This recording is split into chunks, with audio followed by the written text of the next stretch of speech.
তারাই সফল হয় যারা পরিকল্পনা করে। আর যারা পরিকল্পনা করে না, তারা মূলত তাদের নিজেদেরকে ব্যর্থ করার জন্য পরিকল্পনা করলো। তার মানে আপনি পরিকল্পনা না করাটাও একটা পরিকল্পনা, এবং সেটা হচ্ছে ব্যর্থ হওয়ার পরিকল্পনা। আর সফল হওয়ার জন্য একটা পজিটিভ পরিকল্পনা লাগে। সে কারণে আমরা ১ নম্বর যে বিষয়টি বলব, তাহলে যে এই রামাদানের জন্য একটি ইতিবাচক লক্ষ্য তৈরি করুন। মানে ইতিবাচক। যেমন আপনি এটা বলবেন না যে আমার এটি করতে হবে। না, আপনি বলুন এই রামাদানে আমি এটি করব। মানে পজিটিভ এবং খুবই দৃঢ়তার সাথে। ফাইজা আযামতা ফাতাওয়াক্কাল আলাল্লাহ। আপনি সিদ্ধান্ত নেন, বারাকাত দেওয়ার মালিক আল্লাহ তাআলা। এবং আপনি তো জানেন কেবল তারাই পরিকল্পনা বা সিদ্ধান্ত নিতে পারে যারা খুবই শক্তিমান ব্যক্তিত্বের অধিকারী, পার্সোনালিটির অধিকারী। আল্লাহ তাআলা ও নবী রাসূলদেরকে আগে এই পার্সোনালিটি, কন্ট্রোলিং পাওয়ার, ডিসিশন মেকিং, এই ক্ষমতা আল্লাহ তাআলা দিয়েছেন। অধিকাংশ লোকই ডিসিশন নিতে পারে না। আপনি এই রামাদানকে কেন্দ্র করে একটি নির্ধারিত, নির্দিষ্ট এবং ইতিবাচক কিছু পরিকল্পনা গ্রহণ করুন। ২ নম্বর হচ্ছে এই পরিকল্পনাগুলি যেন প্রাসঙ্গিক হয়, মানে প্রাসঙ্গিক পরিকল্পনা করুন।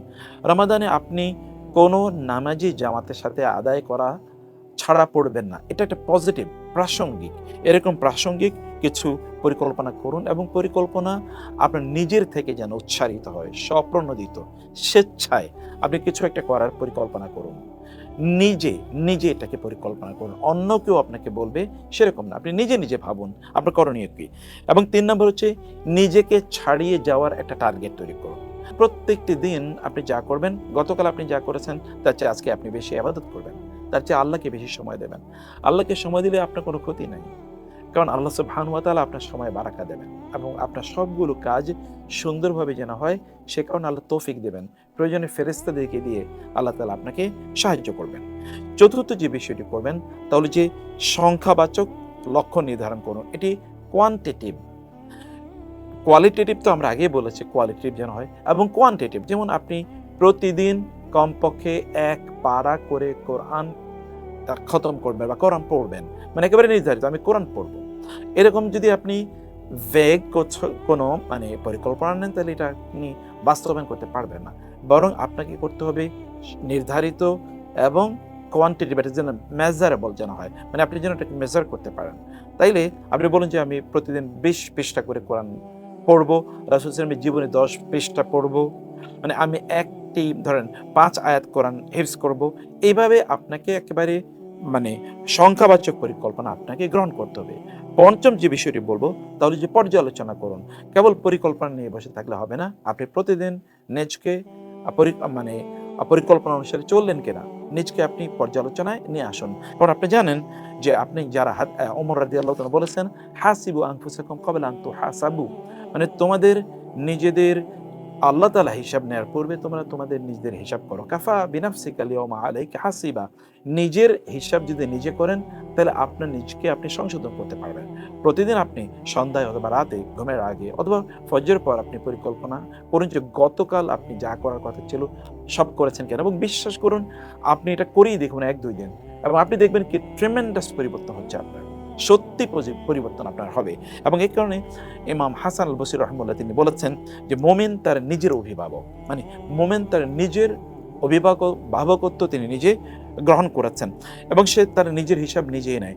অন্য কেউ তাকে আপনার জিজ্ঞাসা করার পূর্বে সে তার নিজেকে জিজ্ঞেস করে, আমি কি কাজটা ঠিক করছি, এই কাজটা কি আল্লাহ সন্তুষ্টির পক্ষে যাচ্ছে নাকি সন্তুষ্টির বিপক্ষে যাচ্ছে। এবং এই কারণে রাসূল সাল্লাল্লাহু আলাইহি ওয়াসাল্লাম বলেছেন, তোমার অন্তরে যে কাজটি করলে তোমার অন্তরটা খুশি হবে, এটাই ভালো কাজ। যেটি করলে তোমার অন্তরটা খুবই খারাপ হয়ে যাবে, মনটা খারাপ হয়ে যাবে, অন্য কাউকে তুমি এটা জানাতে চাও না, কারণ জানলেই তোমার মানে ইমেজ সংকট তৈরি হবে, তাহলে বুঝবে যে ওইটা একটা অপরাধ, গুনার কাজ। এবং এই কারণে এটি আমাদের করা দরকার। সপ্তম যে বিষয়টি বলতে চাই, তাহলে যে নির্দিষ্ট লক্ষ্য, একেবারে লক্ষ্য যেন আমাদের নির্ধারিত থাকে, অনির্ধারিত কোনো কিছু একেবারে করা যাবে না। যেমন ধরুন আপনি সিদ্ধান্ত এনেছেন এবারে রমাদানকে আপনি আপনার চরিত্র সংশোধন করবেন, এটা কিন্তু আপনার নির্ধারিত হলো না। আপনি বলবেন এবারে রমাদান থেকে আমি কোনো মিথ্যা কথা বলবো না, আমি হারাম কোনো জিনিস দেখব না, আমি কেবল সত্য কথা বলবো, আমি পিতা মাতার সাথে উত্তম আচরণ করব, আমি আমার সন্তানদেরকে ভালোবাসবো, আমার স্ত্রী বা স্বামীর সাথে আমি সুন্দর করে কথা বলবো। টেক সামথিং পজিটিভ, পজিটিভ এরকম কোনো সিদ্ধান্ত আপনি নেন যেটাকে আপনি নিজে বুঝতে পারবেন যে আপনি কাজটি ঠিকমতো করছেন কি করছেন না। অষ্টম যে বিষয়টি করার জন্য বলবো তাহলে যে লক্ষ্যগুলো সব লিখে রাখুন, যে আপনি কোন লক্ষ্য, যেটা আমরা কিছুক্ষণ আগে বলেছি, সে লক্ষ্যগুলো আপনি নির্ধারণ করুন। এই লক্ষ্য অনুসারে আপনি চলুন। অনেক বেশি লক্ষ্য আপনি নির্ধারণ করবেন না, আপনি 5টি 10টি এরকম লক্ষ্য আপনি নির্ধারণ করুন এবং এই লক্ষ্যগুলো আপনি অর্জনের জন্য প্রাণান্তকর প্রচেষ্টা করুন। আল্লাহ সুবহানাহু ওয়া তাআলা এর কাছে আপনি প্রার্থনা জানাতে থাকেন, আল্লাহ সুবহানাহু ওয়া তাআলার জন্য আপনাকে এই কাজগুলো সম্পাদনের জন্য আল্লাহ তাআলা আপনাকে সাহায্য এবং সহযোগিতা করেন। আপনি এর আগে তো পরিকল্পনা করেছেন আপনি কি করবেন, এবার এই কাজগুলো করার জন্য আল্লাহ তাআলার কাছে প্রার্থনা করুন, আল্লাহর কাছে দোয়া করুন। আল্লাহ যদি আপনাকে সাহায্য না করেন আপনি কি কিছু করতে পারবেন? লা হাওলা ওয়ালা কুওয়াতা ইল্লা বিল্লাহ। আমরা বলি সকল ক্ষমতার উৎস তো মহান আল্লাহ সুবহানাহু ওয়া তাআলা। শক্তি আসে কার পক্ষ থেকে? আল্লাহর পক্ষ থেকে। তাওফিক আসে কার পক্ষ থেকে? আল্লাহর পক্ষ থেকে। আপনি মহা শক্তিশালী হতে পারেন, কিন্তু মুহূর্তের মধ্যে আল্লাহ সুবহানাহু ওয়া তাআলা আপনার তাওফিক কেড়ে নিলে আপনি কাজ করতে পারবেন না, কথা বলতে পারবেন না, চোখে দেখবেন না, কানে শুনবেন না, ব্রেন হ্যামারেজ হবে, প্যারালাইজড হয়ে যাবেন আপনি, এবং you can die any time. আপনি যে কোনো সময় মারা যেতে পারেন। এই কারণে আপনি জানেন নবী রাসূলদের একটা অনন্য বৈশিষ্ট্য ছিল, তারা আল্লাহর কাছে দোয়া করতেন সকল ইবাদতের জন্য, ছোট ইবাদতের জন্য। এমনকি তারা তাদের জুতার ফিতাগুলো ছেড়ে গেলেও আল্লাহর কাছে বলতেন, আল্লাহ জুতার ফিতা ছেড়ে গেছে। বাজারে যাওয়ার আগে আল্লাহকে বলতেন, আল্লাহ বাজারে যেতে চাই। সকল কাজে তারা আল্লাহ সুবহানাহু ওয়া তাআলা সাহায্য কামনা করতেন। এবং গ্রান্টেড, আপনি যদি আল্লাহর কাছে সাহায্য চাইতে পারেন তাহলে আল্লাহ সুবহানাহু ওয়া তাআলা আপনাকে সাহায্য করবেনই। এবং এই কারণে রাসূল সাল্লাল্লাহু আলাইহি ওয়াসাল্লাম বলেছেন, ওয়াস্তাইন বিল্লাহি ওয়ালা তা'জাজ ওয়ালা তা'জিজ। তুমি আল্লাহর কাছে সাহায্য চাও তাহলে তুমি ব্যর্থ হবে না, অথবা তুমি আল্লাহর কাছে সাহায্য চাইতে ব্যর্থ হও না। তার মানে তুমি আল্লাহর কাছে সাহায্য চাইতে ব্যর্থ হওয়া মানে হচ্ছে তুমি তোমার নিজকে ব্যর্থ করা। কারণ আল্লাহ সুবহানাহু ওয়া তাআলাই কেবল তোমাকে সাহায্য করতে পারেন, এবং আল্লাহ সুবহানাহু ওয়া তাআলা তোমাকে সাহায্য করলে কেউ ব্যর্থ তোমাকে করতে পারবে না। আপনারা তো জানেন ওই যে আসহাবুল উখদুদের ওই যে ছোট একটা বাচ্চা, সে বাচ্চাকে হত্যা করার জন্য বাদশা কি পরিমাণ পরিকল্পনা করলো, তাকে পাহাড় থেকে ছুঁড়ে ফেলে দেয়, জঙ্গলের মধ্যে আপনার হিংস্র প্রাণীদের সামনে তাকে ছুঁড়ে ফেলে, অথবা গভীর সমুদ্রে তাকে ছুঁড়ে ফেলে দিয়ে আসে, কিন্তু কোথাও তাকে হত্যা করতে পারে না। যখন সে বলল বিইসমি রব্বি হাদাল গোলাম, এই যে শিশুর রবের নামে আমি এবার এই তীর অথবা এই বর্ষা ছুঁড়ে মারছি, তখনই কেবল তাকে হত্যা করতে পেরেছে। মিনিং আল্লাহ চাইলে কেবল আপনি করতে পারেন। এবং কোরআন আল্লাহ তাই বলেছেন, ওয়া মা তাশাউনা ইল্লা ইয়াশাআল্লাহ, আল্লাহ না চাইলে তো তোমরা নিজেরা চাইতেও পারো না। সে কারণে আল্লাহ সুবহানাহু ওয়া তাআলা এর কাছে তৌফিক কামনা করুন, আল্লাহর কাছে দোয়া করুন, প্রতি মুহূর্তে করুন, আল্লাহ আমি আজকে এভাবে ইবাদত করতে চাই, কোরআন তেলাওয়াত করতে চাই, আমি আজকে এই কাজগুলো করতে চাই, তুমি আমাকে তৌফিক দিও। আল্লাহকে বলতে ভুলবেন না, যখন মনে চায় তখনই আল্লাহকে বলবেন। আল্লাহকে বললে আপনি সে কাজে সফল হবেনই। কাজটি শুরু করুন প্লিজ, কেবল পরিকল্পনার মধ্যে রাখবেন। আপনি আগে পরিকল্পনা করেছেন, বাট জাস্ট ডু ইট। এবং আপনি জানেন এটা দ্য পাওয়ার অফ নাও, এটাকে বলা হয় যে এখন করব আমি, এটা একটা মহা ক্ষমতা আছে। এবং যারা বলে যে আমি এখনই করব, মানে আগামীকাল না, এখনই আমি করব, একটু পরে না, এখনই আমি করব, এখনই আমি শুরু করতে চাই, তারাই কেবল সফল হয়। যারা বলেন যে ঠিক আছে আগামীকাল, গাদান গাদান, সাউফা সাউফা, মানে এই যে আগামীকাল আগামী, এটা কিন্তু আর তাসউফ কিন্তু শয়তানের অস্ত্র, আপনি তো জানেন।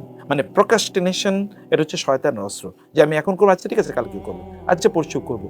এবং আমাদের ব্যক্তিগত জীবনে আমরা দেখেছি, আপনি নিজেও এটা নিশ্চয়ই অভিজ্ঞতা আপনার থাকবে, যদি আপনি বলে থাকেন যে আগামীকাল আমি করবো, আজকে করবো না, তাইলে আর ওই কাজটি হয় না এবং কেউ আর করতে পারে না। আগামীকাল এটা হয় না। আগামীকাল আপনি নতুন ব্যস্ততা তৈরি হবে, নতুন সম্ভাবনা অথবা নতুন বাস্তবতার আলোকে আপনি সেই কাজটি করতে পারবেন না। অতএব ডু ইট নাও, এখনই করুন। যা পরিকল্পনা করেছেন, কোরআন তেলাওয়াত করবেন তো এখনই কোরআন নেন, রাসূলের জীবনী পড়বেন এখনই নেন, ওকে, ইসলামিক লেকচার শুনবেন এখনই শুরু করুন। মানে এটাকে আপনি দেরি করবেন না, কারণ আপনি তো জানেন, আপনি ছোট করে করুন, ছোট ছোট করে। রাসূল সাল্লাল্লাহু আলাইহি ওয়াসাল্লাম বলেছেন আল্লাহকে সবচেয়ে প্রিয় আমল হচ্ছে যেগুলো মানুষ সব সময় করে কিন্তু কম করে হলেও, মানে আপনি কম করে করুন। প্রতিদিন যদি আপনি 1 পৃষ্ঠা করে কোরআন পড়েন, তাহলে আপনি দেখবেন যে বছর এর মধ্যে আপনি কিন্তু কোরআন পড়া শেষ হয়ে যায়। সে কারণে আমাদেরকে কাজটি শুরু করা দরকার, এটা দ্বিতীয়। এবং তৃতীয় যে বিষয়টি বলবো তা হচ্ছে একটু রিভিউ করা। আগেও আমরা বলেছি যে আপনি প্রতিদিন যে কাজগুলো করবেন, এটা একটা ডায়েরিতে অথবা কম্পিউটার, একটা মাইক্রোসফটের মানে এক্সেল, একটা স্প্রেডশিটে, এগুলোকে আপনি একটু লিখুন। যেমন ধরুন আপনি প্রতিদিন আজানের উত্তর দিতে চান, আপনি আজানের উত্তর দিতে পেরেছেন কিনা। আপনি প্রতিদিন মানে একেবারে তাকবীরে তাহরিমার সাথে নামাজ আদায় করতে চান ইমামের পেছনে, এটা আপনি করতে পেরেছেন কিনা? আপনি যখন খাবার শুরু করবেন তখন আপনি বিসমিল্লাহ বলে শুরু করবেন, এটা আপনি করেছেন কিনা? জামা কাপড় যখন আপনি পরবেন তখন আপনি ডান দিক থেকে করেছেন কিনা? মানে মেটিকুলাসলি এটা আপনি করুন। এবং আমরা আপনাদেরকে বলবো যে যা করবেন করার আগে একটু চিন্তা করে দেখুন তো। বিশ্বাস করুন, আপনি যদি যেই কাজটি করছেন এই কাজটি করার আগে যদি একটু চিন্তা করে কাজটি করতে পারেন, তাইলে আপনি দেখবেন আপনাকে ওই কাজে ব্যর্থ কেউ করতে পারবেন ইনশাআল্লাহ, আপনি সফল হবেনই। এবং সে কারণে এটাকে আমরা বলবো যে কাজটাকে একটু রিভিউ করে দেয়। যেমন আপনি প্রতিদিনই মেসওয়াক করবেন, আপনি নামাজের আগে মেসওয়াক করবেন, এটা আপনি সিদ্ধান্ত নিয়েছেন। মেসওয়াক, আমি ব্রাশের কথা বলছি না, বাবাকে মেসওয়াক করুন, এখানে তো কোনো বিতর্ক নেই। মেসওয়াকটা করেছেন আপনি নামাজের আগে, এটা তো রাসূল ইসলামের মানে নির্দেশনা এবং আল্লাহ তাআলাকে খুশি করার সবচেয়ে অন্যতম একটা মাধ্যম। রাসূল ইসলাম বলেছেন মেরদাতুর রব, অর্থাৎ আল্লাহকে সন্তুষ্ট করার একটা মহামাধ্যম।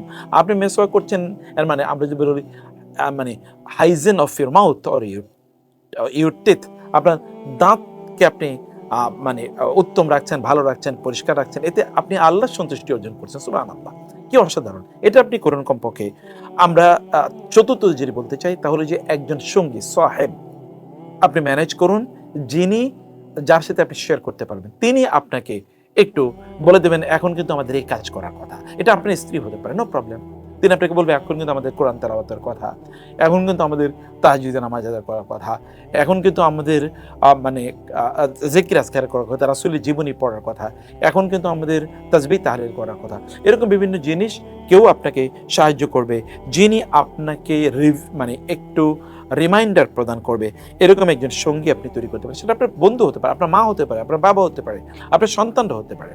আমরা চলেন ওয়াসারিউ ইলা ওয়াসাবিকু মানে ফাস্তাবিকুল খায়রাত, ভালো কাজের ক্ষেত্রে কিন্তু এরকম এক ধরনের আবহ তৈরি করা কিন্তু কোরআনের নির্দেশ, তাই না? রাসূল সাল্লাল্লাহু আলাইহি ওয়াসাল্লাম তার সন্তানদেরকে গিয়ে, যেমন ফাতেমা রাদিয়াল্লাহু তাআলা আনহা এবং তার স্বামীকে বলতেন তোমরা এখনো ঘুমিয়ে আছো, উঠোনি। মানে তার স্ত্রীকে তিনি বলেছেন এখন তুমি শুয়ে আছো, এখন না রিজিক বন্টন হচ্ছে। মানে এমন একটা রিমাইন্ডার সার্কেল আপনি তৈরি করুন, যে সার্কেল আপনাকে ভালো কাজের প্রতি উদ্বুদ্ধ করবে, আপনাকে বলে দেবে তোমার এই কাজটি করা দরকার, এবং তিনি কোনো আড়ষ্টতা ফিল করবে না।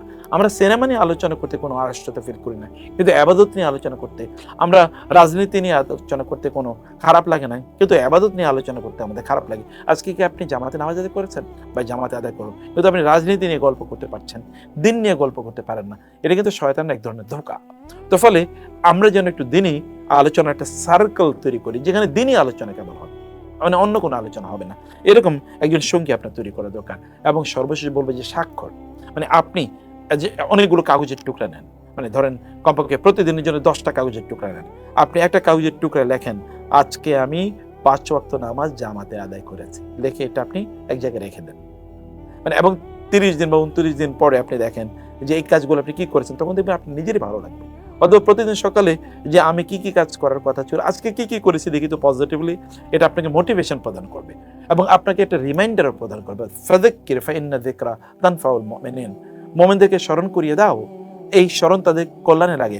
সেলফ রিমাইন্ডার মানে আত্মচেতনতা বা নিজকে স্মরণ, আত্মস্মারক, নিজকে স্মরণ করিয়ে দেয়া। নিজকে স্মরণ করিয়ে দেওয়ার চেয়ে উত্তম স্মরণ কি হতে পারে? আপনি নিজকে আপনি স্মরণ করেছেন আমার কিন্তু এখন এই কাজ করার কথা, এতে আপনার ব্রেনের পাওয়ার বাড়বে, মেমোরি বাড়বে, রিটেনশন বাড়বে, এতে আপনার সচেতনতা বাড়বে, আপনি সফলতার পথে এগিয়ে যাবেন। এবং আমরা সর্বশেষ যেটি বলতে চাই তাহলে যে নিয়ত করুন যে আল্লাহ আমি এভাবে আমার কাজটি করি। নিয়ত কিন্তু খুবই শক্তিশালী একটা অস্ত্র, একটা মহা অস্ত্র। রাসূল সাল্লাল্লাহু আলাইহি ওয়াসাল্লাম কি কথা বলেন নাই, ইন্নামাল আমালু বিন্নিয়াত, নিয়তের উপর মানুষের কাজের বরকত নির্ভর করে, কাজের গ্রহণযোগ্যতা নির্ভর করে। আপনি যত উত্তম নিয়ত করবেন আল্লাহ তাআলা আপনার কাজের তত বারাকা প্রদান করবেন। সে কারণে এই যে 5টি যে কথা আমরা বললাম, 1 নম্বর আবার বলি, আপনি আল্লাহর কাছে চাইবেনই, আল্লাহকে বলুন যে আপনি কাজটি করতে চান। 2 নম্বর হচ্ছে যে কাজটি শুরু করে এখনই শুরু করুন, এটাকে ফেলে রাখবেন না। এবং 3 নম্বর হচ্ছে যে এটাকে রিভিউ করুন যে আপনি এই করার কথা ছিল এগুলো আপনি করেছেন কিনা। 4 নম্বর হচ্ছে একজন বন্ধু, একজন সাথী, একজন মানে সহযাত্রী আপনি নির্ধারণ করুন যার সাথে আপনি আলোচনা করবেন এবং তিনি আপনাকে রিমাইন্ডার দেবেন, আপনি তাকে রিমাইন্ডার দেবেন, এরকম একটি জায়গা। এবং 5ম যেটি বলেছি তা হলো স্বাক্ষর করার। আপনি নিজেই লিখুন এবং লিখে স্বাক্ষর করুন, আমি এটা করেছি, আমি এটা করেছি, আমি এটি করেছি। এবং ইট উইল বি ইনশাআল্লাহ পজিটিভ বুস্টার ফর ইউ। এবং প্রত্যেকটা কাজের জন্য নিয়ত করুন যে আমি এই কাজটি আল্লাহ সন্তুষ্টির জন্য করতে চাই। All of this will boost you up ইনশাআল্লাহ। আল্লাহ সুবহানাহু ওয়া তাআলা এবার রমাদানকে মোর প্রোডাক্টিভ করার তৌফিক আমাদেরকে দান করুন। আল্লাহুম্মা আমিন। ওয়াসসালামু আলাইকুম ওয়া রাহমাতুল্লাহি ওয়া বারাকাতুহু।